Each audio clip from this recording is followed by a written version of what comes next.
Hujan rintik-rintik membasahi kaca taksi yang membawaku pulang. Tubuhku rasanya remuk redam. Selama seminggu penuh, aku kurang tidur, menjaga ibu yang baru saja melewati masa kritis akibat serangan jantung, dan bapak yang kondisinya semakin lemah karena faktor usia. Sebagai anak tunggal, beban itu kupikul sendirian. Namun, di tengah kelelahan itu, ada satu hal yang membuatku ingin segera sampai di rumah. Raka, suamiku. Aku membayangkan pelukan hangatnya. Aku membayangkan dia akan menyambutku di pintu, membawakan tasku, dan memijat bahuku sambil berkata, "Kamu pasti lelah, sayang." Bayangan itu menjadi satu-satunya pelipur lara di perjalanan pulang dari luar kota. Taksi berhenti tepat di depan gerbang rumah kami. Rumah bergaya minimalis modern yang cukup megah di kompleks elit ini tampak sepi. Lampu teras menyala remang. Aku menyeret koperku masuk setelah membayar taksi. Aneh, mobil Raka ada di garasi, tapi kenapa lampu ruang tengah mati? Mas? Mas Raka? Aku pulang, panggilku pelan saat membuka pintu utama. Hening. Hanya suara detak jam dinding yang menyahut. Aku melangkah masuk, melepaskan sepatu ketsku yang kotor terkena lumpur di halaman rumah sakit. Namun, mataku terpaku pada sesuatu di dekat rak sepatu. Ada sepasang high heels berwarna merah menyala. Itu bukan milikku. Aku tidak pernah memakai hak setinggi itu, dan aku tidak suka warna semencolok itu. Jantungku mulai berdegup kencang, lebih kencang daripada saat dokter mengatakan kondisi ibu kritis. Perasaan tidak enak mulai merambat naik dari perut ke kerongkongan. Aku melangkah pelan menaiki tangga menuju kamar utama kami di lantai 2. Semakin dekat ke pintu kamar, semakin jelas terdengar suara-suara itu. Suara tawa manja seorang wanita dan suara berat laki-laki yang sangat kukenal. Suara suamiku. Tanganku gemetar saat menyentuh gagang pintu. Pintu itu tidak terkunci, hanya tertutup rapat. Aku mendorongnya perlahan. Pemandangan di depanku seolah meruntuhkan duniaku detik itu juga. Di atas ranjang yang spray sutranya baru saja kuganti sebelum berangkat merawat orang tua, suamiku, Raka, sedang berpelukan mesra dengan seorang wanita muda berambut pirang. Mereka mengenakan piyama yang kubelikan untuk Raka sebagai hadiah ulang tahun. Botol wine yang kusimpan untuk perayaan anniversary kami sudah terbuka di atas nakas. Isinya tinggal setengah. Duniaku berputar. Rasa lelah karena merawat orang sakit seketika lenyap, digantikan oleh gelombang adrenalin yang dipicu oleh rasa sakit hati yang luar biasa. Tas tanganku terjatuh ke lantai, menimbulkan suara gedebuk yang cukup keras. Mereka tersentak. Raka menoleh, wajahnya yang semula penuh tawa berubah kaget sejenak. Namun, yang membuatku semakin hancur, dia tidak tampak panik. Dia tidak melompat dari tempat tidur untuk menutupi tubuhnya, atau bersujud minta maaf. Dia hanya menatapku dengan tatapan datar, seolah-olah aku adalah tamu tak diundang di rumahku sendiri. Wanita itu, si pelakor, menatapku dari balik bahu Raka. Dia masih muda, mungkin awal 20-an. Wajahnya penuh riasan tebal, dan dia menatapku dengan sorot mata menilai, dari ujung rambutku yang kusut hingga ujung kakiku yang lelah. "Mas." Suaraku tercekat, nyaris tak terdengar. Apa yang kamu lakukan?" Air mataku belum jatuh. Rasa sakitnya terlalu dalam hingga air mata pun enggan keluar. Aku baru saja pulang dari medan perang merawat nyawa orang tuaku, hanya untuk menemukan suamiku menikamku dari belakang di tempat yang seharusnya paling aman bagiku. Raka perlahan bangkit dari tempat tidur, mengenakan kemejanya dengan santai, tanpa rasa bersalah sedikit pun. "Bagus kamu pulang," katanya dingin. Tidak ada nada penyesalan. "Akhirnya aku tidak perlu susah-susah meneleponmu untuk membicarakan ini." Aku berdiri mematung di ambang pintu, menatap pria yang telah kunikahi selama 5 tahun terakhir. Sosok penyayang yang kukenal seolah lenyap, digantikan oleh orang asing yang dingin dan kejam. "Membicarakan apa?" tanyaku lirih, meski hatiku sudah tahu jawabannya. Kamu selingkuh di rumah kita?" Saat aku sedang merawat orang tuaku yang sakit keras. Raka mendengus kasar. Dia berjalan mendekatiku, tapi bukan untuk memeluk. Dia berdiri menjulang di hadapanku dengan tatapan meremehkan. "Jangan bawa-bawa orang tuamu untuk membuatku merasa bersalah, Alara," bentaknya tiba-tiba, membuatku tersentak mundur. "Aku sudah muak dengan semua drama hidupmu. Kamu sibuk mengurus orang tuamu yang sakit-sakitan itu sampai lupa mengurus suamimu. Aku pergi baru 1 minggu, Mas. Dan itu darurat. Teriakku, emosiku mulai terpancing. 1 minggu itu cukup bagiku untuk sadar betapa membosankannya hidup denganmu. Raka berteriak lebih keras, jari telunjuknya menuding wajahku. Aku sudah bosan denganmu yang tak bisa merawat diri. Lihat dirimu.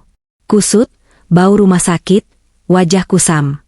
Aku laki-laki sukses, aku butuh pendamping yang sepadan, bukan perawat panti jompo sepertimu.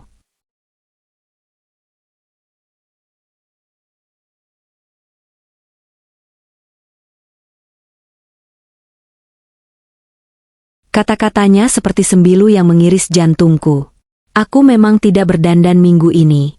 Aku begadang menjaga infus ibu, menyuapi bapak. Aku lupa memakai krim malam atau menata rambut. Tapi aku melakukan itu demi bakti pada orang tua. Dan dia menjadikannya alasan untuk berkhianat? Aku ingin poligami, ucap Raka tiba-tiba, dengan nada final yang angkuh.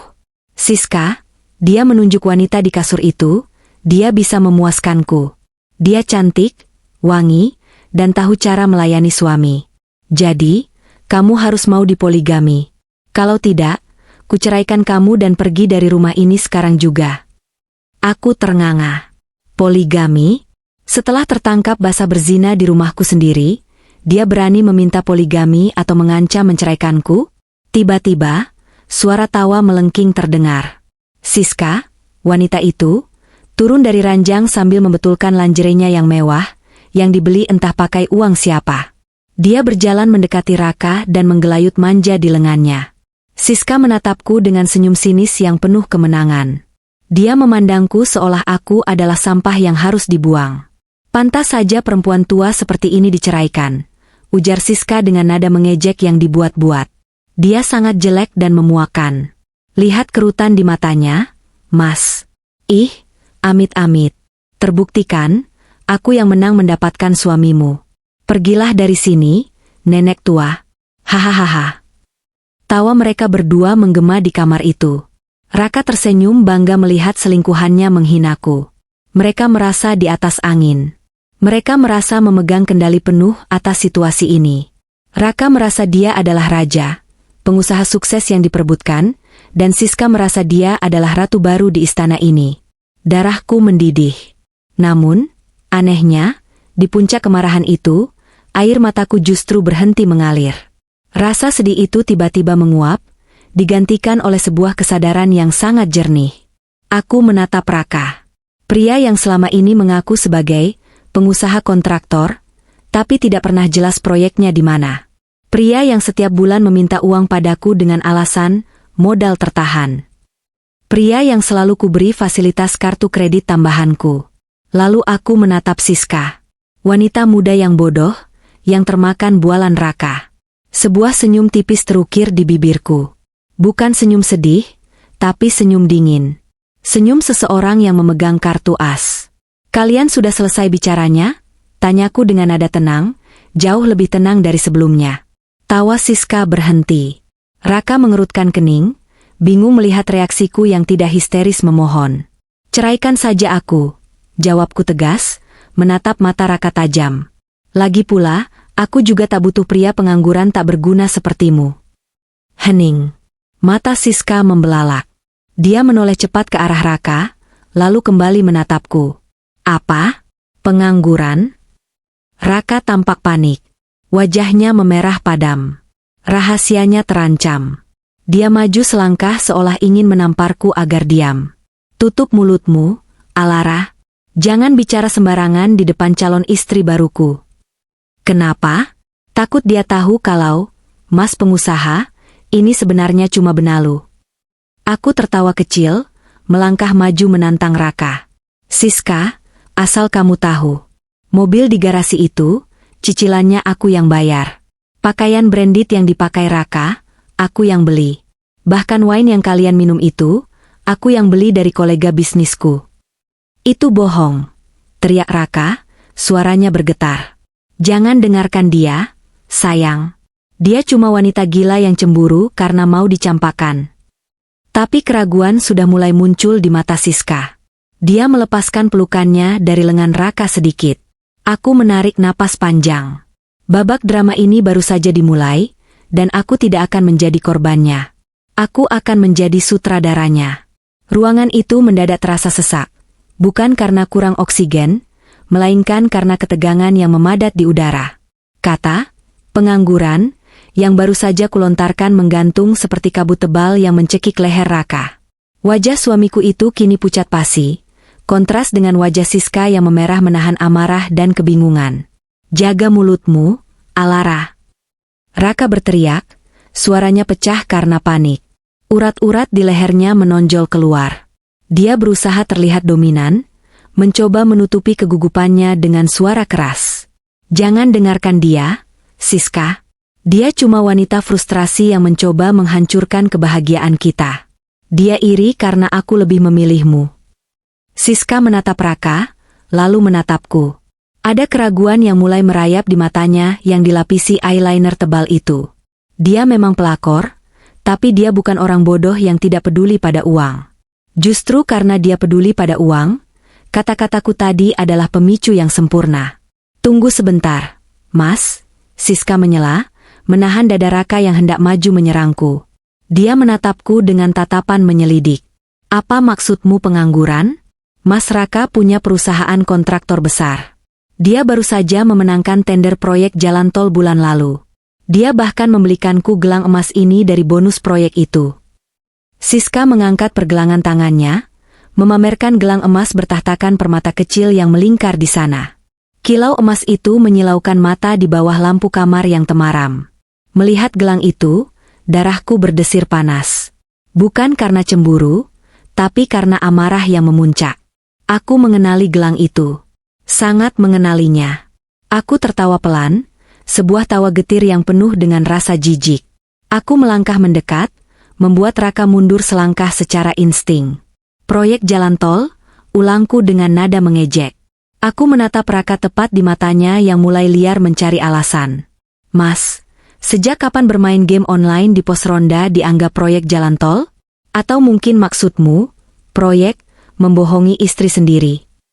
Diam kau. Raka mengangkat tangannya, hendak menamparku. Coba saja sentuh aku. Tantangku dingin, tidak bergeming sedikit pun. Satu sentuhan di kulitku, visum akan keluar besok pagi, dan kamu akan membusuk di penjara tanpa ada uang sepeser pun untuk menyewa pengacara. Tangan Raka berhenti di udara. Dia gemetar. Dia tahu aku tidak pernah main-main dengan ancaman hukum. Aku bekerja sebagai konsultan keuangan senior di sebuah firma ternama. Aku punya koneksi, aku punya uang, dan aku tahu hukum. Sementara dia hanyalah benalu yang bersembunyi di balik ketiakku selama 5 tahun ini. Aku mengalihkan pandanganku pada Siska yang masih memegang gelangnya dengan bingung. Siska, dengarkan baik-baik, kataku dengan suara tenang namun menusuk. Suamiku ini, Raka, tidak punya pekerjaan sejak 3 tahun lalu. Perusahaan kontraktor yang dia ceritakan, itu fiktif. Kantor yang dia bilang miliknya, itu hanya coworking space yang dia sewa harian kalau mau pamer padamu. Kartu kredit, platinum, yang dia pakai untuk mentraktirmu makan di restoran mewah, itu kartu tambahan dari rekeningku. Tagihannya, aku yang bayar setiap bulan. Mata Siska membelalak lebar. Mulutnya sedikit terbuka, seolah tak percaya. Raka, gumamku sambil memegang map itu. Kamu lupa satu hal kecil sebelum kita menikah dulu? Atau mungkin kamu terlalu sibuk berpura-pura kaya sampai tidak membaca apa yang kamu tanda tangani? Jantungku berdegup kencang, bukan karena takut, tapi karena adrenalin kemenangan yang sebentar lagi akan kurengkuh. Ini adalah kartu as terakhirku. Kartu yang akan membuat mereka berdua tersungkur dan memohon ampun. Apa itu? Tanya Raka waspada, melihat map di tanganku. Tiketmu menuju neraka dunia. Jawabku singkat sambil membuka tali map tersebut. Aku menarik secari kertas berlaminating dari dalam map biru itu. Bunyi kres saat plastik pelindung bergesekan dengan kertas terdengar begitu nyaring di telinga Raka. Aku bisa melihat jakunnya bergerak naik turun, menelan ludah yang terasa pahit. Baca ini, Raka, ujarku sambil menyodorkan dokumen itu tepat di depan wajahnya. Judulnya besar sekali. Perjanjian pisah harta. Raka memicingkan mata, berusaha membaca tulisan hitam di atas kertas putih itu. Sedetik kemudian, matanya membelalak. Mulutnya terbuka, tapi tak ada suara yang keluar. Dia seperti ikan yang dilempar ke darat, mengap-mengap kehabisan napas. "Ka, kamu." Raka tergagap. "Sejak kapan?" "Sejak 3 hari sebelum akad nikah kita," potongku cepat. "Kamu lupa? Waktu itu bapak memintamu menandatangani tumpukan berkas di notaris. Kamu saking senangnya mau menikahi anak orang kaya, kamu tanda tangan begitu saja tanpa membaca satu pun pasalnya. Kamu cuma peduli pesta resepsi mewah yang biayanya 100% ditanggung orang tuaku." Aku melangkah mundur, menikmati pemandangan wajah Raka yang perlahan hancur. "Artinya apa, Mas?" tanya Siska, suaranya melengking panik. Dia mengguncang lengan Raka. "Apa itu pisah harta? Artinya kita tetap dapat bagian kan?" Aku tertawa renyah. "Biar aku jelaskan padamu, Siska, karena laki-laki bodoh di sampingmu itu sepertinya sedang kena serangan stroke ringan." Aku menatap Siska tajam. "Artinya, apa yang menjadi milikku, adalah milikku 100%. Apa yang menjadi milik Raka, adalah milik Raka. Tidak ada percampuran harta. Tidak ada gonogini." Aku kembali merogoh map itu dan mengeluarkan dokumen kedua, sertifikat tanah bersampul hijau tua dengan logo Garuda emas. Dan ini, aku mengangkat sertifikat itu tinggi-tinggi, seperti mengangkat piala kemenangan. Sertifikat hak milik atas rumah ini. Di sini tertulis jelas, pemegang hak, Alara Kinanti. Tidak ada nama Raka. Rumah ini dibeli lunas oleh ayahku sebagai hadiah pernikahan untukku, anaknya. Dan berkat perjanjian pisah harta itu, Raka tidak punya hak seujung kuku pun atas ubin yang sedang dia injak sekarang. Suasana hening yang mencekam menyelimuti kamar itu.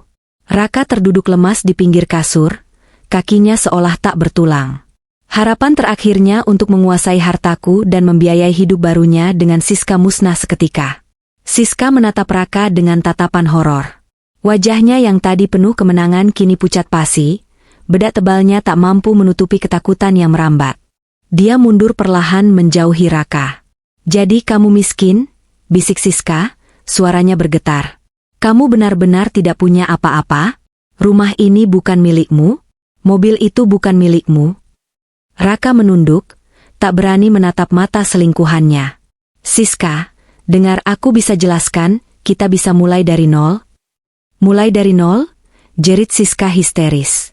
Dia menyambar bantal dan memukulkannya ke wajah Raka. "Aku tidak mau hidup susah. Kamu bilang kamu kaya. Kamu janji mau belikan aku apartemen.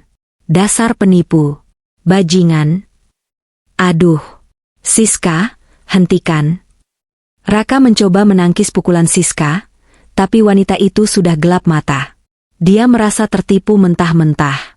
Dia sudah menyerahkan tubuhnya, harga dirinya, dan bahkan berani menghina istri sah, hanya untuk mendapati bahwa pangeran yang dia rebut hanyalah kodok buruk rupa yang bangkrut. Aku melipat tanganku di dada, menonton pertunjukan drama gratis di hadapanku. Sungguh ironis. Pasangan yang 5 menit lalu saling memuji dan merendahkanku, kini saling cakar seperti kucing liar. "Cukup," bentakku. Suaraku menggema, menghentikan kegaduhan mereka. Mereka berdua menoleh padaku. Siska dengan rambut acak-acakan dan napas terengah, Raka dengan wajah merah bekas tamparan bantal, atau mungkin kuku Siska. "Aku tidak butuh drama murahan kalian di kamarku," kataku dingin. Aku menunjuk pintu kamar yang terbuka lebar. "Sekarang, keluar."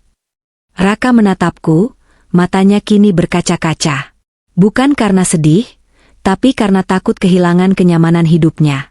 Dia bangkit dan tiba-tiba bersimpuh di kakiku. Dia memeluk kakiku erat-erat. Alara, sayang maafkan aku," ratapnya. Air mata buaya mulai menetes. "Aku hilaf, Dek. Aku digoda setan. Siska yang menggodaku duluan. Dia yang mengejar-ngejarku. Aku laki-laki lemah, aku minta ampun. Jangan usir aku, Dek. Aku tidak punya tempat tinggal lain. Orang tuaku di kampung pasti malu kalau aku pulang jadi gembel." Siska membelalak mendengar Raka menyalahkannya. "Heh, Kamu yang bilang bosan sama istrimu. Kamu yang bilang istrimu jelek dan tua. Dasar laki-laki pengecut. Aku menendang pelan bahu Raka agar dia melepaskan pelukannya. Jijik rasanya disentuh oleh tangan yang baru saja membelai wanita lain. Berdiri, Raka, perintahku. Jangan membuat dirimu semakin menyedihkan. Tadi kamu bilang aku jelek, tua, dan memuakan. Kamu bilang mau poligami. Mana keberanianmu tadi? Mana arogansimu? Raka terdiam, bibirnya gemetar. Aku beri kalian waktu 10 menit. Ucapku sambil melirik jam tangan. Kemas barang-barang kalian dan angkat kaki dari rumahku. Detik ke-10 menit, kalau kalian masih di sini, aku akan panggil satpam kompleks untuk menyeret kalian keluar seperti maling. Tapi, dek malam ini hujan. Raka memelas. Aku tidak peduli, potongku tajam. Waktu aku merawat ibu dan bapak di rumah sakit, aku juga kehujanan mencari obat. Kamu peduli? Tidak. Kamu malah bersenang-senang di sini. Barang-barangku banyak. Raka mencoba menawar. Kamu hanya boleh membawa apa yang melekat di badanmu dan baju-baju lamamu yang kamu beli sebelum menikah denganku. Tegasku. Semua baju branded, jam tangan, sepatu mahal yang kubelikan itu semua tinggalkan. Itu dibeli pakai uangku. Itu asetku. Itu kejam. Alara, seru Raka. Lebih kejam mana dengan selingkuh di rumah istri yang sedang merawat orang tua sekarat. Balasku telak. Raka tak bisa menjawab. Dia buru-buru mengambil koper lamanya yang butut, dan mulai memasukkan sembarang baju. Siska hanya berdiri mematung, air matanya mulai mengalir deras, melunturkan maskaranya hingga wajahnya tampak menyeramkan. Tidak mungkin. Desis Siska, menoleh cepat ke arah Raka. Mas, katamu kartu itu limitnya tak terbatas karena kamu nasabah prioritas. Raka tergagap, keringat dingin mulai bercucuran di pelipisnya.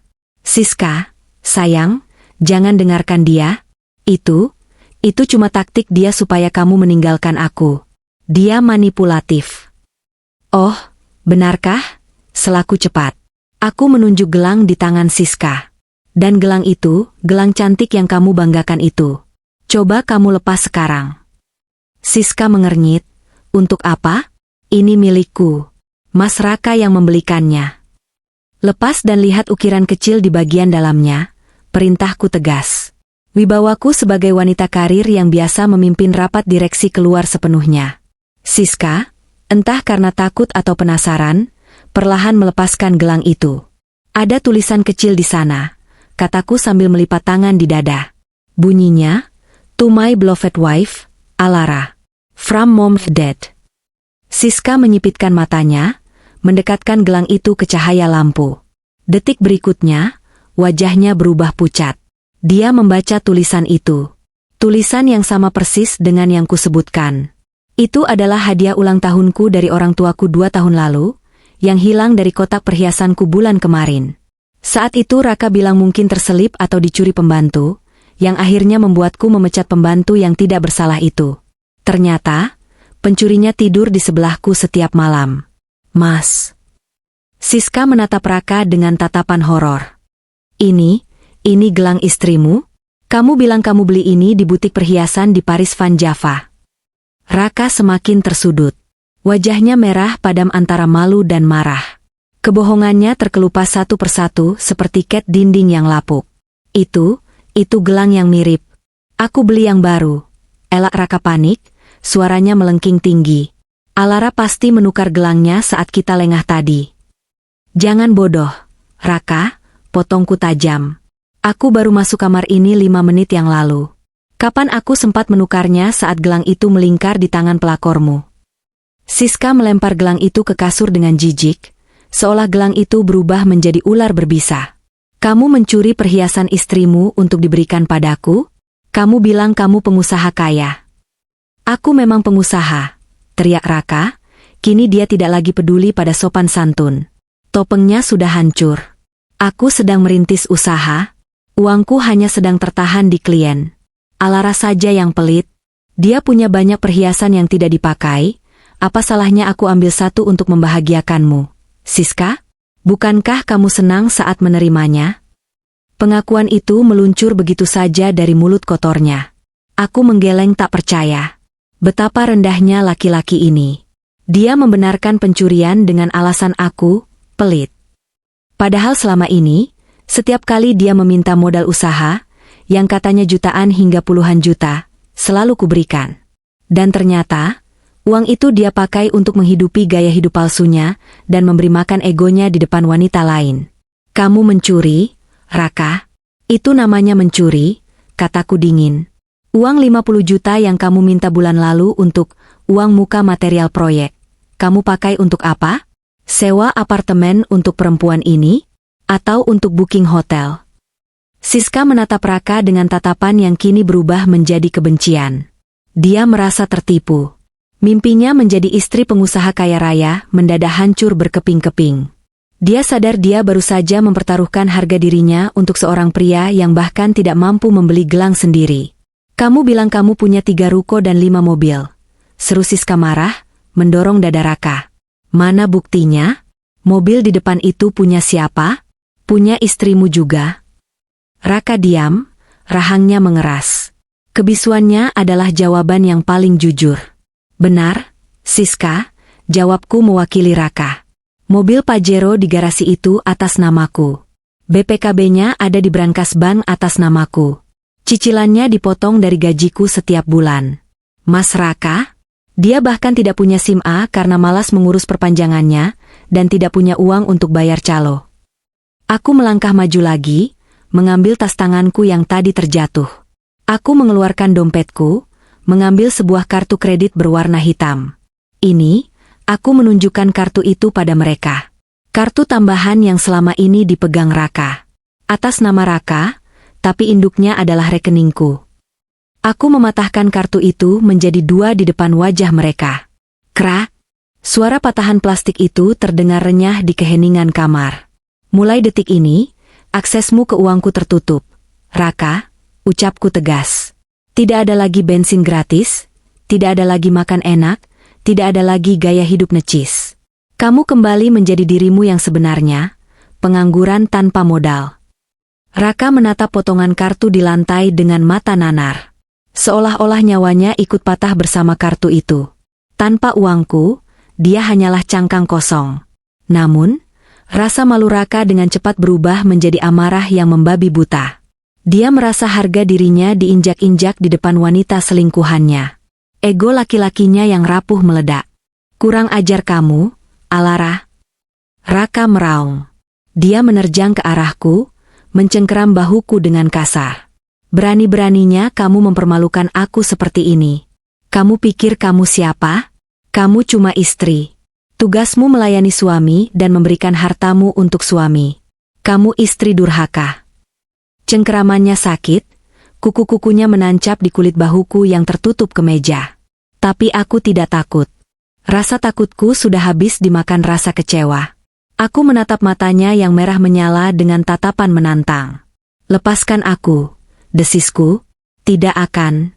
Kamu harus minta maaf pada Siska, teriak Raka gila. Kamu harus minta maaf dan memberikan uang kompensasi karena sudah menyakiti hatinya. Atau aku akan benar-benar menceraikanmu malam ini juga. Aku tertawa. Tawa yang benar-benar lepas. Ancaman cerai dari seorang parasit? Itu bukan ancaman, itu adalah pembebasan. Ceraikan aku? Tanyaku sambil tersenyum miring. Silakan. Lakukan sekarang.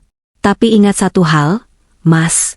Saat palu hakim ketuk nanti, kamu akan keluar dari pengadilan hanya dengan pakaian yang melekat di badanmu.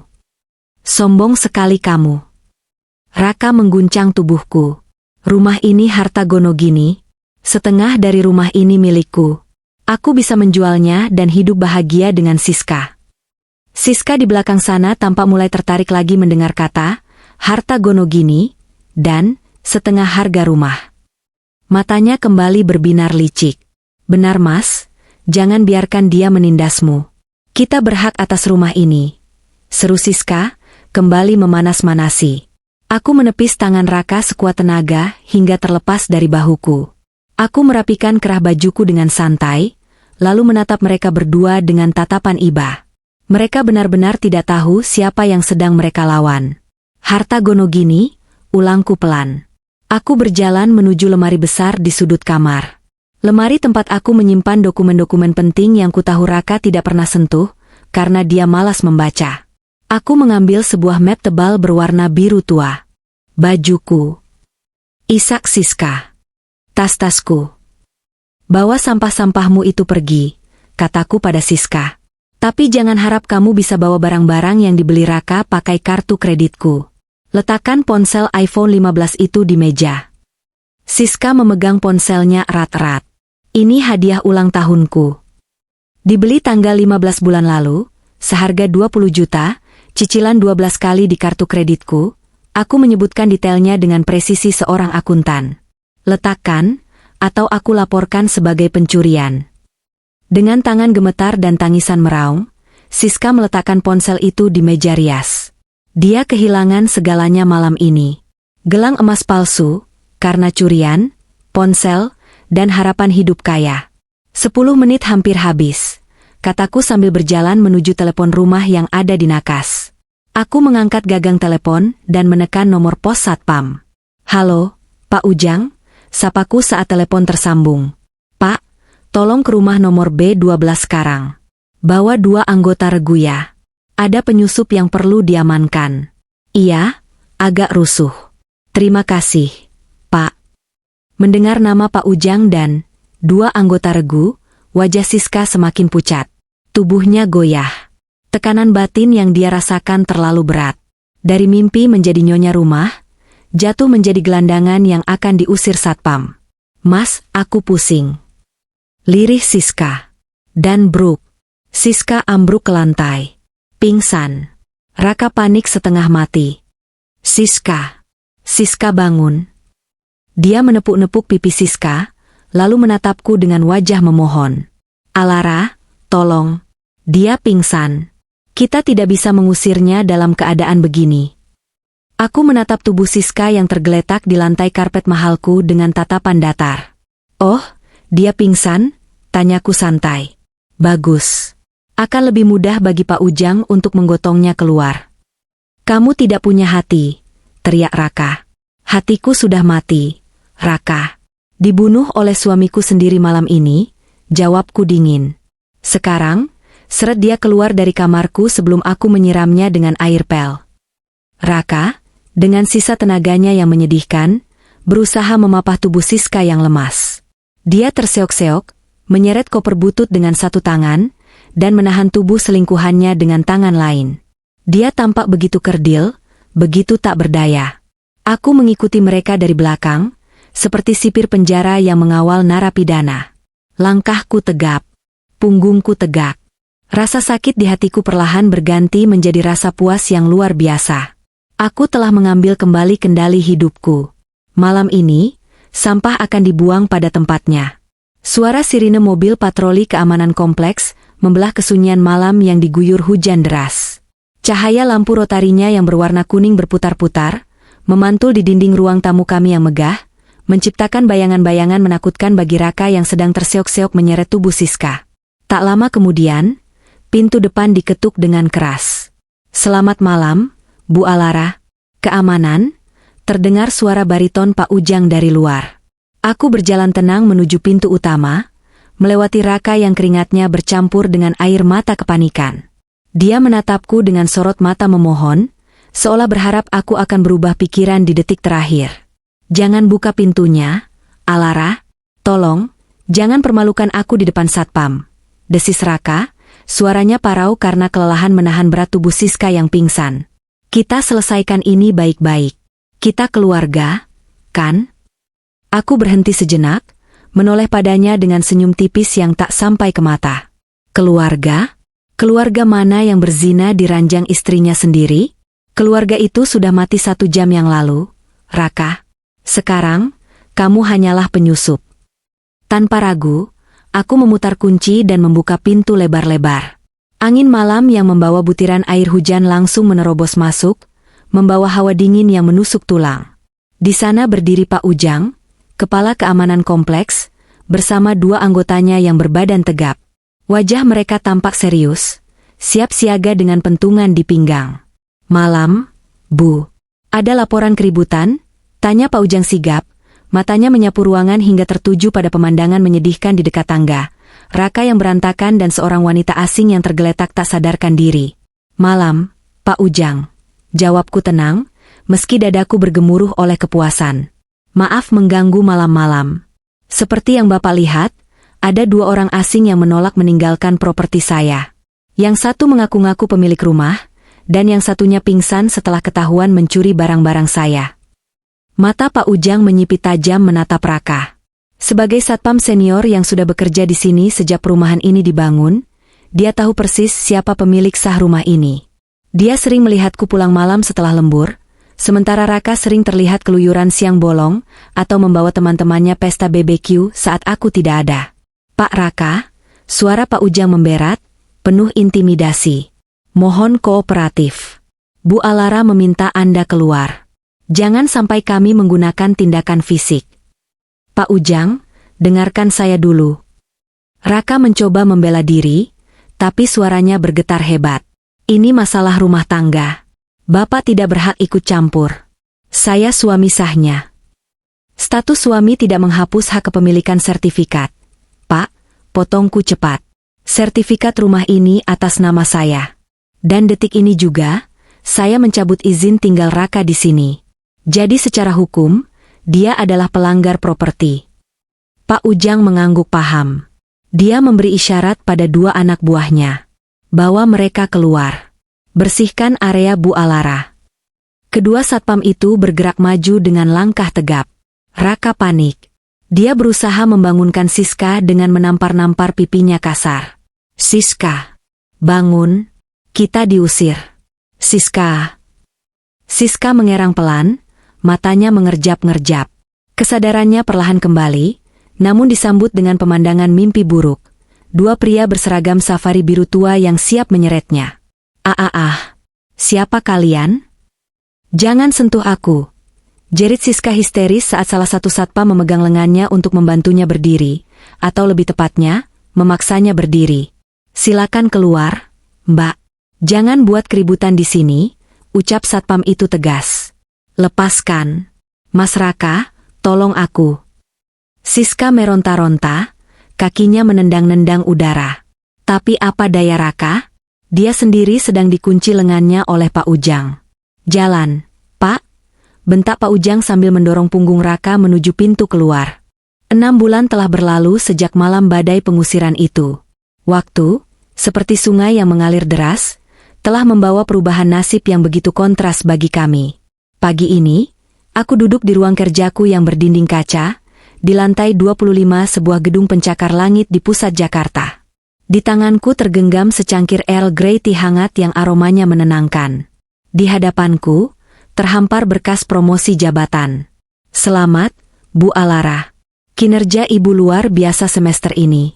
Direksi sepakat mengangkat Ibu menjadi Senior Vice President, ucap Pak Haris, Direktur Utama, sambil menyalamiku dengan hangat. Aku tersenyum, sebuah senyum yang tulus dan lepas. Terima kasih, Pak. Saya akan bekerja lebih keras lagi. Sejak Raka pergi dari hidupku, rasanya seperti ada batu besar yang diangkat dari pundakku. Tidak ada lagi beban finansial untuk membiayai gaya hidup pria manja. Tidak ada lagi energi yang terkuras untuk melayani suami yang tak tahu terima kasih. Tubuhku kini lebih segar. Kantung mata yang dulu menghitam karena lelah mengurus rumah dan kantor sekaligus, kini hilang. Kulitku bercahaya karena perawatan rutin yang kini bisa kunikmati dengan gajiku sendiri, gaji yang utuh, tidak digerogoti oleh modal usaha fiktif Raka. Proses perceraian kami berjalan mulus dan cepat secara fair stake. Raka tidak pernah hadir di persidangan. Bagaimana dia mau hadir? Untuk menyewa pengacara saja dia tidak punya uang. Bahkan untuk ongkos ke pengadilan pun mungkin dia kesulitan. Hakim mengetuk palu, memutus ikatan kami selamanya, dan mengukuhkan semua aset tetap menjadi milikku sesuai perjanjian pranikah. Aku resmi menjadi janda. Namun, bukan janda yang merana, melainkan wanita merdeka yang kembali menemukan sayapnya. Sementara itu, di sudut kota yang lain, jauh dari gemerlap gedung tinggi dan AC yang sejuk, realitas yang sangat berbeda sedang terjadi. Di sebuah gang sempit yang becek dan bau got di pinggiran Jakarta Timur, Terdapat deretan kontrakan petakan yang kumuh. Dindingnya terbuat dari triplek yang sudah lapuk dimakan rayap, atap asbesnya bocor di sana-sini, dan ventilasi udara sangat minim membuat ruangan di dalamnya terasa seperti oven. Di sanalah Raka dan Siska kini tinggal. Panas banget sih hari ini. Kipas angin butut ini nggak kerasa anginnya. Teriak Siska sambil membanting majalah bekas yang dipakainya untuk mengipas diri. Siska yang dulu tampil glowing dengan bedak tebal dan pakaian modis, kini nyaris tak dikenali. Rambutnya yang dulu pirang terawat kini kusam, warna catnya luntur menjadi kuning jagung yang norak dengan akar rambut hitam yang tumbuh berantakan. Wajahnya berminyak dan berjerawat karena stres serta air tanah kontrakan yang kotor. Dia mengenakan daster lusuh yang sobek di bagian ketiak. Raka, yang sedang tiduran di atas kasur busa tipis di lantai, hanya mendengus kesal. Dia bertelanjang dada, memperlihatkan tulang rusuknya yang mulai menonjol. Perut buncit tanda kemakmuran yang dulu dia miliki saat bersamaku sudah hilang, digantikan tubuh kurus kering kurang gizi.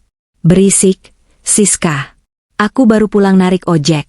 Capek, jangan nambahin pusing kepalaku. Bentak Raka kasar.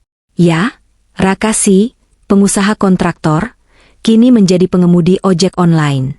Itu pun menggunakan motor sewaan dari tetangga, karena dia tidak mampu membeli motor sendiri.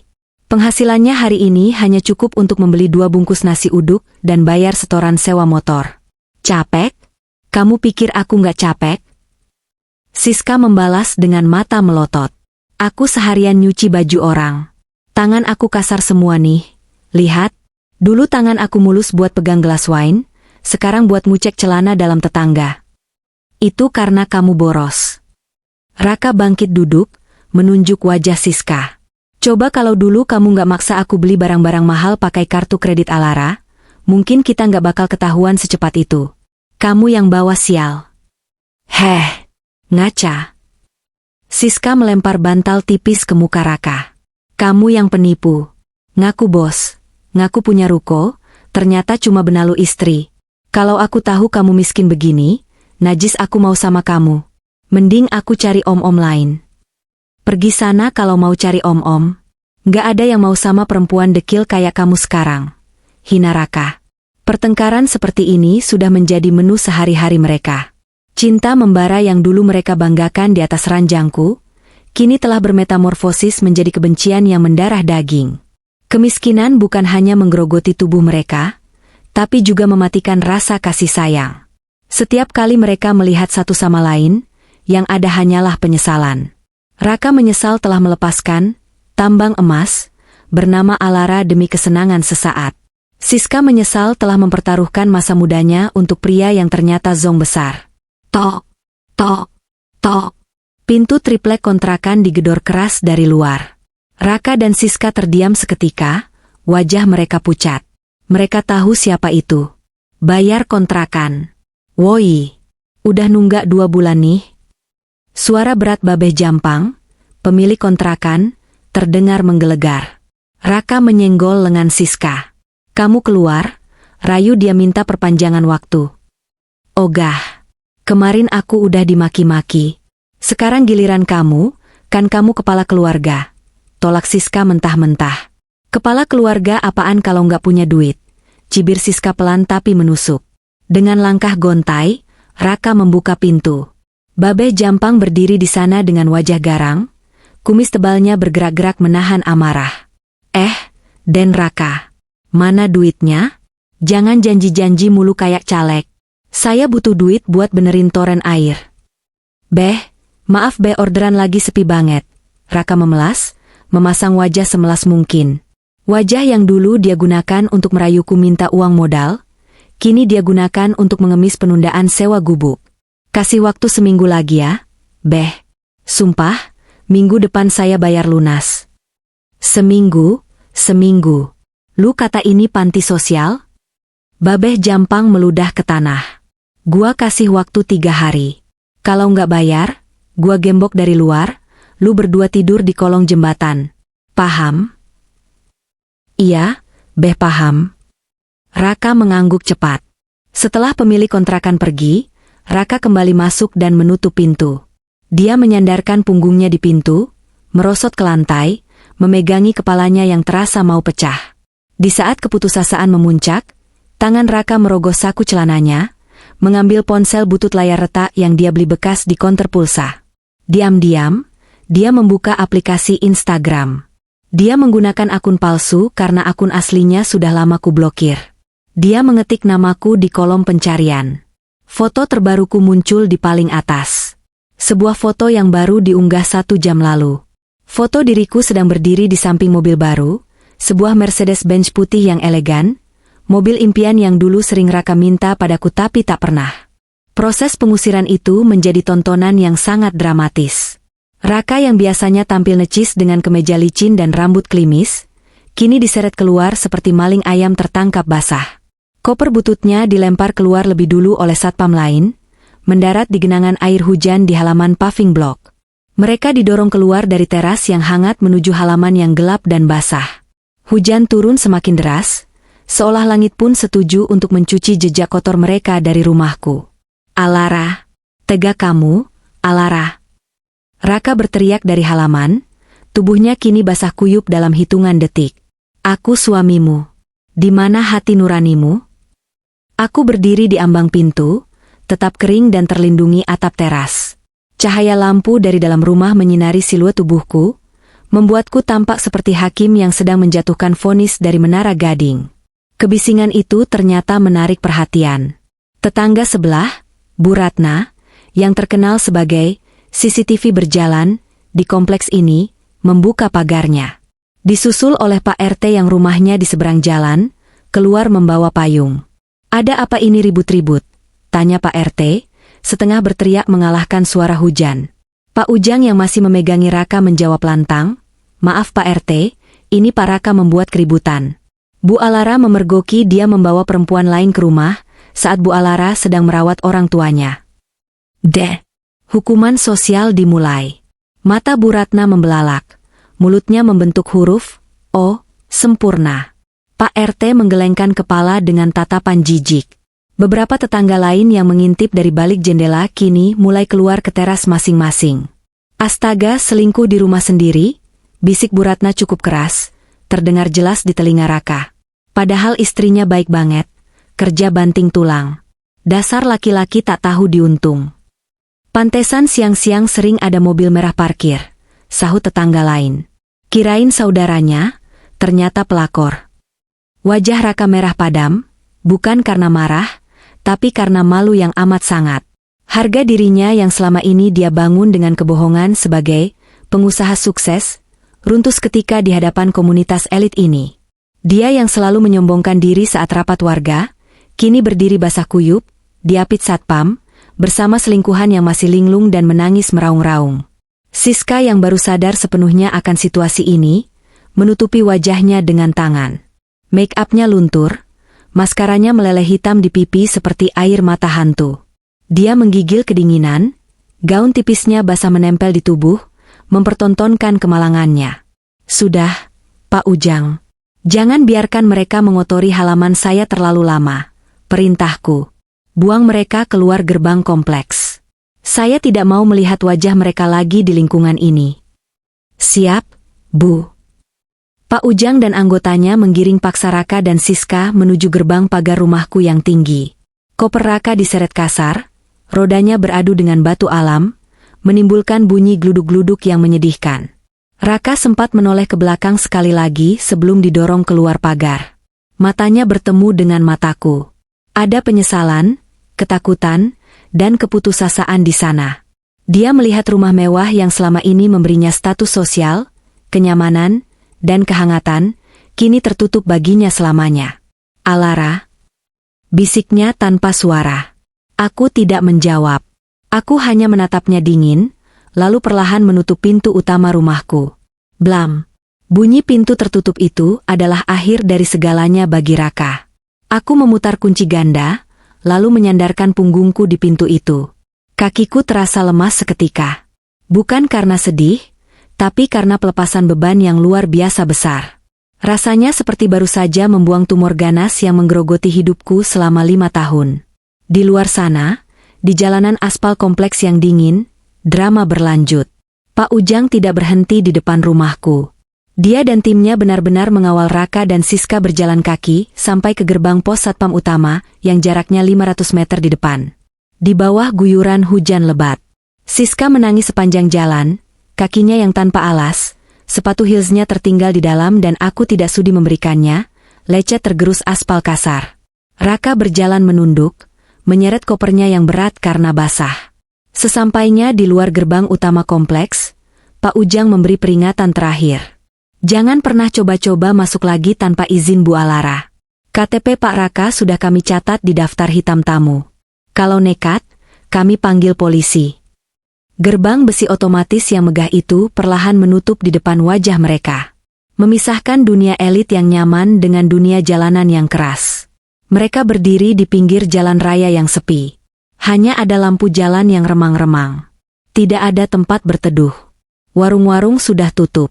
Siska memeluk dirinya sendiri, menggigil hebat. Dia menatap Raka dengan tatapan nyalang penuh kebencian. Ini gara-gara kamu, teriak Siska, suaranya parau kalah oleh suara hujan.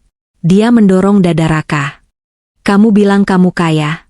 Kamu bilang rumah itu milikmu. Sekarang lihat kita. Seperti gembel. Aku kedinginan, Raka. Aku mau pulang. Raka membanting kopernya ke tanah. Frustrasi. Diam kamu. Kamu pikir aku mau begini? Ini juga gara-gara kamu yang tidak sabaran. Kalau kamu tidak mendesakku terus minta dinikahi, Alara tidak akan curiga. Oh, jadi salahku.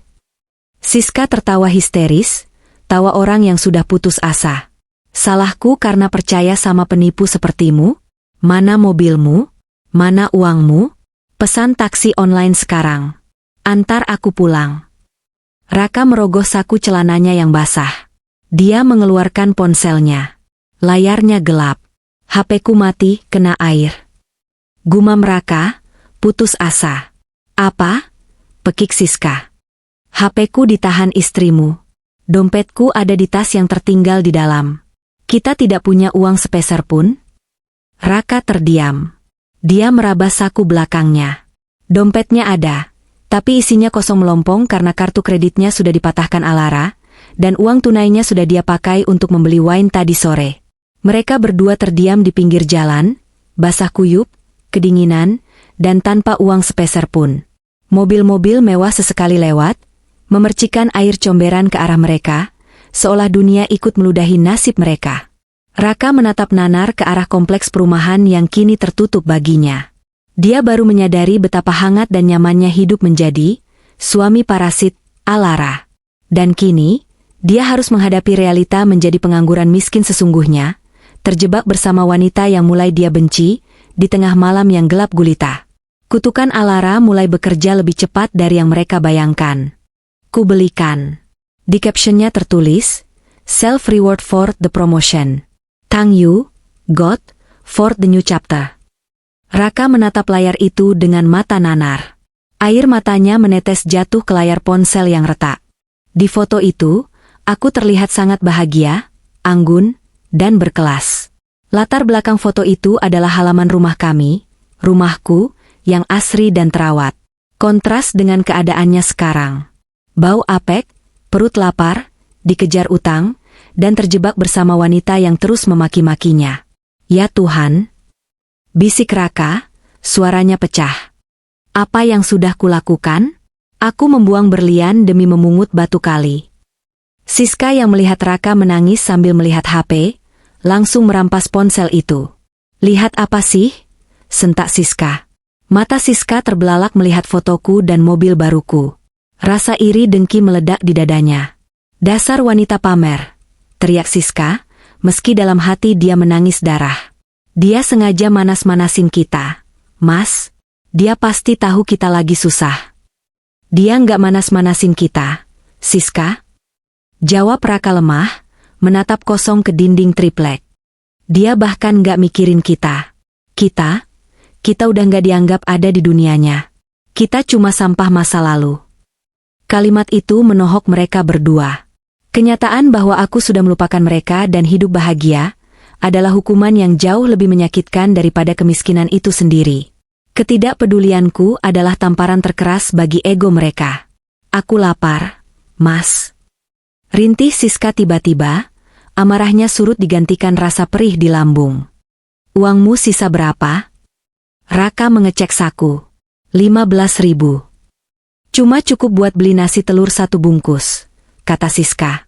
Kita bagi 2, jawab Raka pasrah. Malam itu, di bawah remang lampu bohlam 5 watt yang kedap-kedip, mantan suamiku yang dulu sok kaya dan selingkuhannya yang sombong, makan sepiring nasi bungkus berdua dengan tangan telanjang. Tanpa lauk daging, tanpa wine, tanpa harga diri. Dan di kejauhan, aku sedang menikmati makan malam steak wagyu bersama kolega bisnisku, merayakan kebebasanku, merayakan hidup yang kembali utuh. Karma tidak perlu memukul dengan keras, dia hanya perlu membiarkan waktu bekerja, memisahkan emas dari loyang. Namun, penderitaan Raka belum berakhir di sini. Babak baru kehancurannya baru saja akan dimulai ketika seseorang dari masa lalunya, seorang penagih utang lain yang lebih kejam dari pemilik kontrakan, mulai mengendus keberadaannya. Matahari siang itu terasa memanggang atap seng kontrakan petakan Raka. Udara di dalam ruangan sempit itu pengap, bercampur dengan bau keringat basi dan sisa makanan yang mulai membusuk di pojok ruangan. Raka duduk meringkuk di sudut kasur busa yang sudah kempis. Lututnya gemetar. Bukan panas matahari yang membuatnya berkeringat dingin, melainkan suara deru motor knalpot brong yang baru saja berhenti tepat di depan pintu kontrakannya. Raka, keluar lu. Teriakan kasar itu terdengar seperti petir di siang bolong. Siska yang sedang mengecat kukunya dengan kuteks murahan seharga 5.000-an, terlonjak kaget. Botol kuteksnya tumpah, menodai lantai semen yang retak. Itu siapa, Mas? Bisik Siska ketakutan. Wajahnya pucat. Dia tahu betul jenis suara itu. Itu bukan suara babe jampang yang menagih uang sewa, tapi suara yang membawa ancaman nyawa. Raka menelan ludah, tenggorokannya terasa kering kerontang. Itu orang suruhan Bang Tigor. Bang Tigor? Rentenir pasar itu? Mata Siska membelalak. Kamu pinjam duit sama dia? Buat apa, Raka? Buat makan kita saja susah, kenapa kamu cari masalah sama lintah darat? Aku butuh modal, Siska. Raka membela diri dengan suara berbisik, matanya liar menatap pintu yang mulai digedor keras. Kemarin aku dengar ada teman yang menang judi slot puluhan juta. Aku pikir kalau aku pinjam 5 juta, aku bisa putar di sana, menang, lalu kita bisa pindah dari lubang tikus ini. Aku mau membuktikan ke Alara kalau aku bisa kaya lagi. Siska menampar bahu Raka keras-keras. Goblok. Kamu judi? Pakai uang panas? Brak. Pintu triplek itu tak mampu menahan tendangan sepatu boots dari luar. Engselnya patah, pintu terbuka lebar menghantam dinding. 2 orang pria berbadan kekar dengan tato naga melingkar di lengan masuk ke dalam ruangan sempit itu. Bau rokok kretek yang menyengat langsung memenuhi udara. Tikus curut. Enak banget lu ngumpet di sini, ucap salah satu preman yang memakai kalung rantai kapal. Dia menyeringai, memperlihatkan giginya yang kuning. Raka gemetar hebat. Dia mencoba berdiri, tapi kakinya lemas. Bang Joni, saya belum ada uang. Belum ada uang? Preman bernama Joni itu tertawa, lalu tiba-tiba, plak, sebuah tamparan keras mendarat di pipi Raka. Suaranya begitu nyaring hingga membuat Siska menjerit tertahan di pojok ruangan. Raka terhuyung, sudut bibirnya pecah mengeluarkan darah segar. Lu janji balikin kemarin sore. Bunganya udah jalan, bego. Joni mencengkeram kerah kaos Raka yang sudah lusuh, menarik wajah Raka mendekat ke wajahnya. Bos Tigor nggak suka orang ingkar janji. Lu mau bayar sekarang, atau ginjal lu gua ambil buat gantiin duit 5 juta itu? Ampun, Bang. Sumpah, Bang. Kasih saya waktu 2 hari lagi. Saya bakal kerja keras. Saya bakal narik ojek 24 jam. Raka memohon, air mata ketakutan mulai mengalir bercampur darah di dagunya. Pemandangan yang sangat menyedihkan bagi seorang pria yang dulu selalu tampil klimis dan wangi. 2 hari. Preman kedua yang sedari tadi diam, maju ke depan. Dia menendang perut Raka dengan lututnya. Bugeh. Raka mengerang kesakitan, tubuhnya melungker di lantai memegangi perutnya. Dia muntah air liur. Rasa sakitnya luar biasa, tapi rasa malunya jauh lebih besar. Dia dipukuli seperti anjing kurap di depan Siska, wanita yang dulu dia banggakan di depan Alara. Siska hanya bisa memeluk lutut di pojok ruangan, gemetar ketakutan. Dia tidak berteriak membela Raka. Dia tidak melemparkan badannya untuk melindungi suami tercintanya. Dia justru berusaha menyembunyikan wajahnya, takut preman-preman itu akan menargetkannya juga. Dengerin gua, Raka. Johnny berjongkok, menepuk-nepuk pipi Raka yang lebam dengan pistol mainan korek api, tapi cukup untuk mengintimidasi. Besok malam. Gua balik lagi besok malam. Kalau duit 5 juta plus bunga 2 juta nggak ada di tangan gua, motor sewaan lu gua sita, dan jari manis lu gua potong. Paham? Raka mengangguk cepat. Paham, Bang, paham. Kedua preman itu meludah ke arah Raka sebelum berbalik pergi. Cabut. Baunya apek banget di sini, kayak kandang babi. Mereka pergi, meninggalkan Raka yang terkapar di lantai sambil mengerang kesakitan. Suara motor mereka menjauh, tapi terornya tertinggal di ruangan itu. Hening sejenak. Hanya ada suara napas Raka yang tersengal-sengal. Siska. Panggil Raka lirih, mengulurkan tangannya meminta bantuan. Tolong bantu aku berdiri, sakit banget. Siska perlahan menurunkan tangannya dari wajah. Dia menatap Raka. Tatapannya dingin, kosong. Tidak ada rasa iba. Dia berdiri, merapikan dasternya, lalu berjalan melangkahi tubuh Raka begitu saja. Dia menuju lemari plastik tempat mereka menyimpan pakaian. Siska, kamu mau ngapain? Tanya Raka bingung, rasa sakit di perutnya sedikit terabaikan melihat tingkah aneh Siska. Siska tidak menjawab. Dia mengeluarkan tas belanja besar, satu-satunya tas yang tersisa, dan mulai memasukkan baju-bajunya dengan kasar. Siska, jawab aku. Kamu mau kemana? Raka mencoba bangun, merangkak mendekati kaki Siska. Aku mau pergi, jawab Siska datar, tanpa menoleh. Pergi kemana? Kita nggak punya uang. Siska berbalik, menatap Raka dengan tatapan jijik yang belum pernah Raka lihat sebelumnya. Bahkan tatapan Alara saat mengusir mereka dulu tidak sekejam ini. Tatapan Alara adalah tatapan kecewa dan tegas. Tapi tatapan Siska adalah tatapan penghinaan murni. Kita? Nggak ada lagi, kita, Raka, desis Siska. Kamu lihat dirimu? Kamu itu sampah. Kamu bukan cuma miskin, kamu bodoh. Kamu pinjam uang ke rentenir buat judi? Kamu mau mati konyol silakan, tapi jangan ajak-ajak aku. Tapi Siska, kita kan saling mencintai. Raka memelas, memegang ujung daster Siska. Siska menendang tangan Raka hingga terlepas. Cinta? Hah? Dia tertawa sumbang.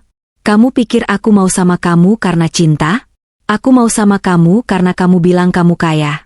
Kamu bilang kamu pengusaha.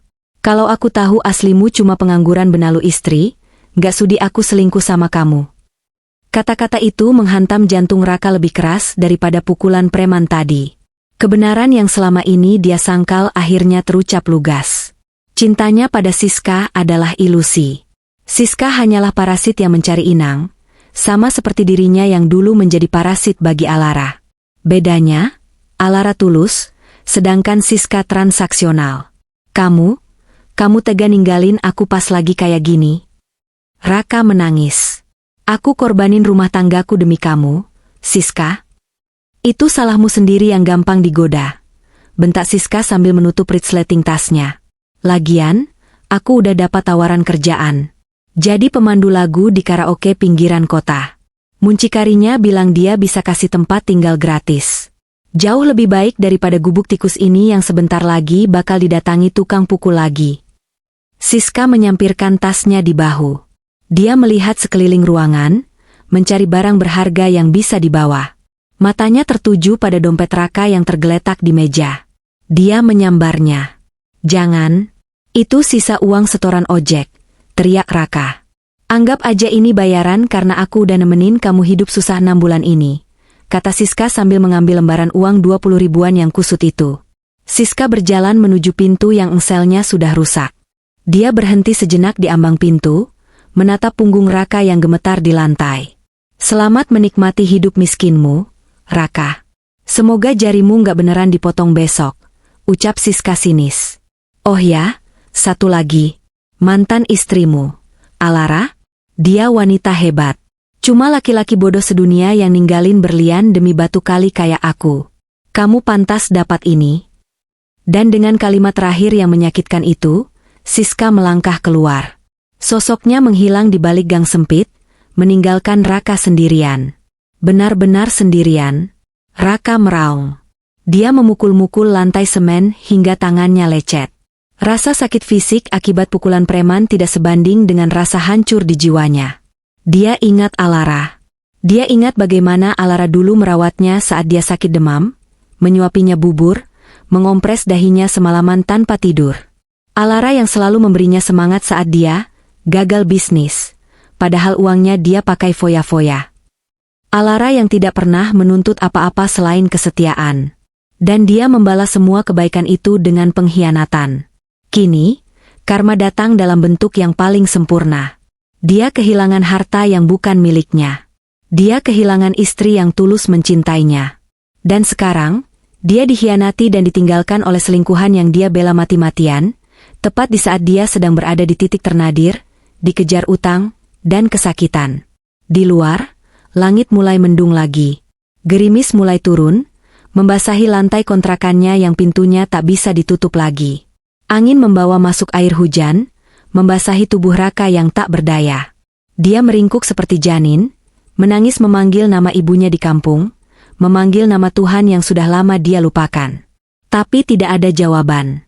Hanya suara tetesan air hujan yang seolah menghitung mundur waktu menuju tenggat pembayaran utangnya besok malam. Di kejauhan, di layar televisi tetangga yang suaranya bocor lewat dinding tipis, terdengar berita tentang seorang pengusaha wanita inspiratif yang baru saja menerima penghargaan nasional. Suara reporter menyebut nama, Alara Kinanti. Raka menutup telinganya rapat-rapat, tidak sanggup mendengar nama itu. Nama yang kini menjadi simbol penyesalan terbesarnya seumur hidup.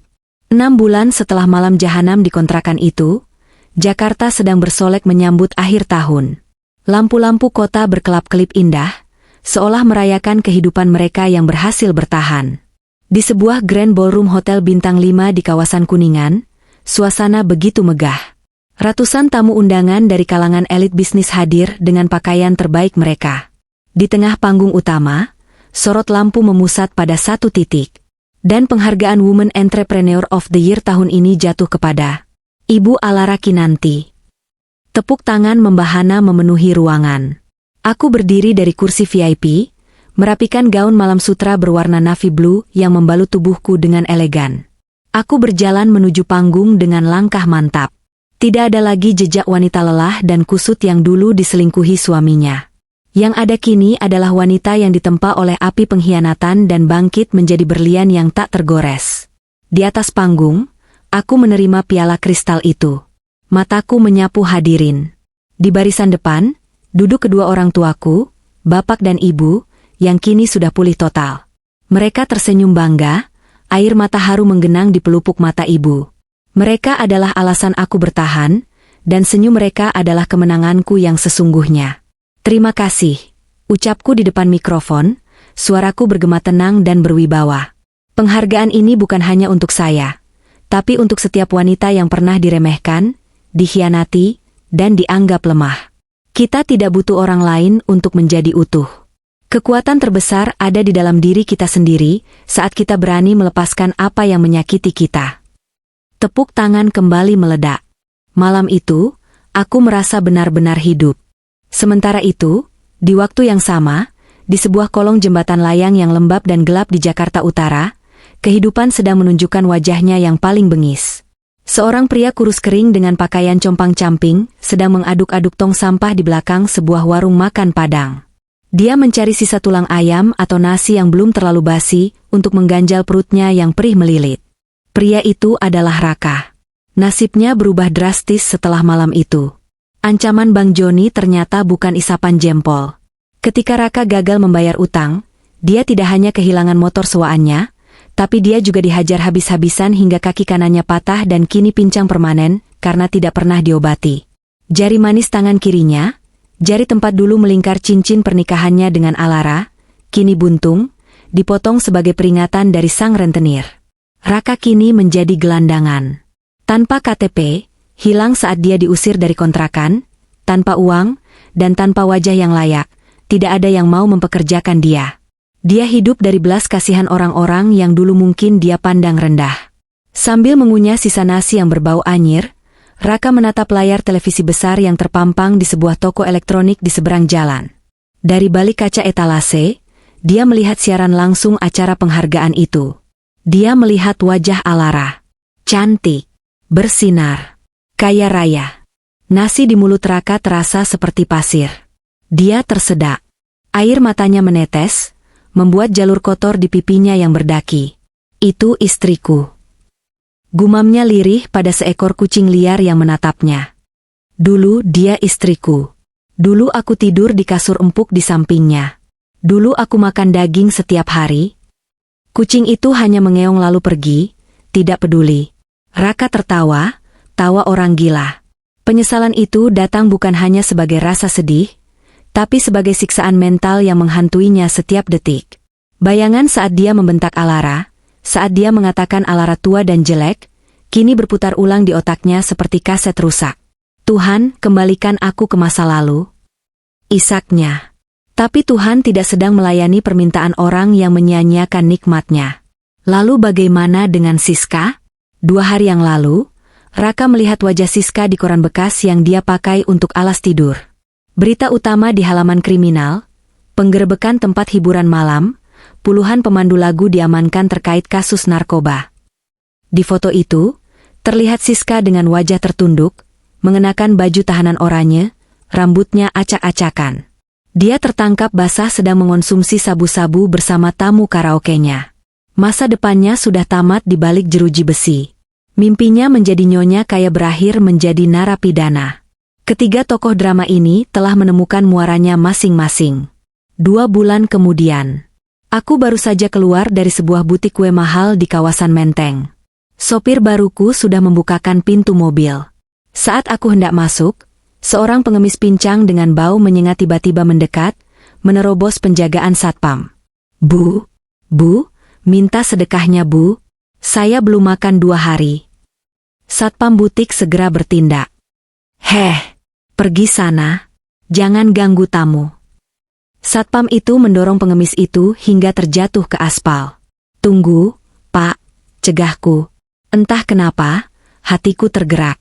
Bukan rasa iba, tapi rasa penasaran. Ada sesuatu yang familiar dari gestur pengemis itu saat dia terjatuh, cara dia melindungi sisi kirinya. Aku melangkah mendekat, meski aroma tubuhnya membuatku ingin menutup hidung. Pengemis itu mendongak. Mata kami bertemu. Mata itu cekung, dikelilingi lingkaran hitam, dan tatapannya kosong.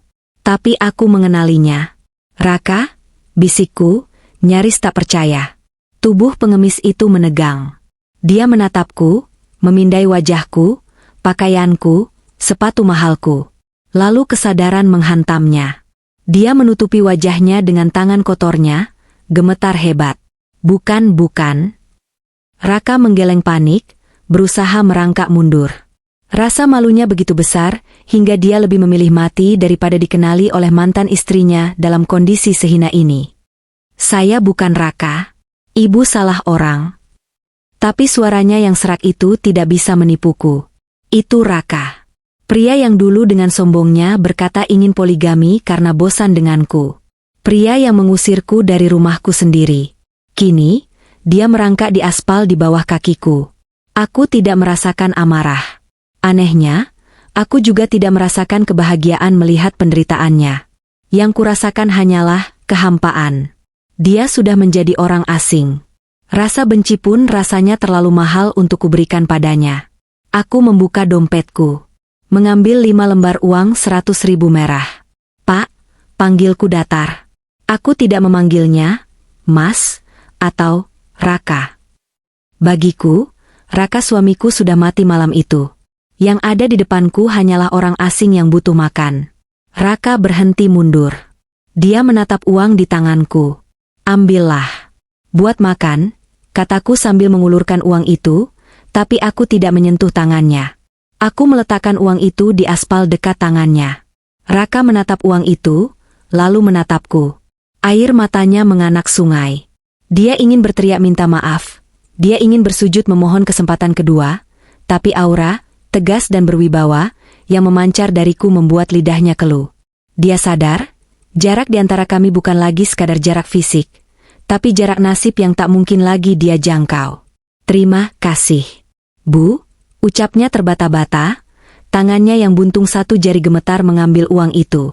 Dia menundukkan kepalanya dalam-dalam, menyembunyikan wajahnya ke aspal, menangis tanpa suara. Aku menghela napas panjang, melepaskan sisa-sisa memori masa lalu yang mungkin masih tersangkut. Jaga kesehatan, Pak, ucapku singkat sebagai penutup. Aku berbalik, melangkah masuk ke dalam mobil mewahku. Pintu tertutup, meredam suara bising jalanan. Jalan, Pak, perintahku pada sopir. Mobilku melaju perlahan meninggalkan pelataran parkir. Dari kaca spion, aku melihat Raka masih bersujud di aspal, menggenggam uang pemberianku seolah itu adalah nyawanya. Sosoknya semakin mengecil, lalu menghilang saat mobilku berbelok di tikungan. Aku tidak menoleh lagi. Kaca depan mobilku menampilkan jalanan lurus yang luas dan cerah. Matahari bersinar terang, menyinari jalanku menuju masa depan yang gemilang. Aku, Alara Kinanti, telah memenangkan pertarungan ini tanpa perlu mengotori tanganku. Aku membuktikan bahwa balas dendam terbaik bukanlah dengan membalas kejahatan, melainkan dengan menjadi bahagia, sukses, dan melupakan keberadaan mereka yang pernah menyakiti kita.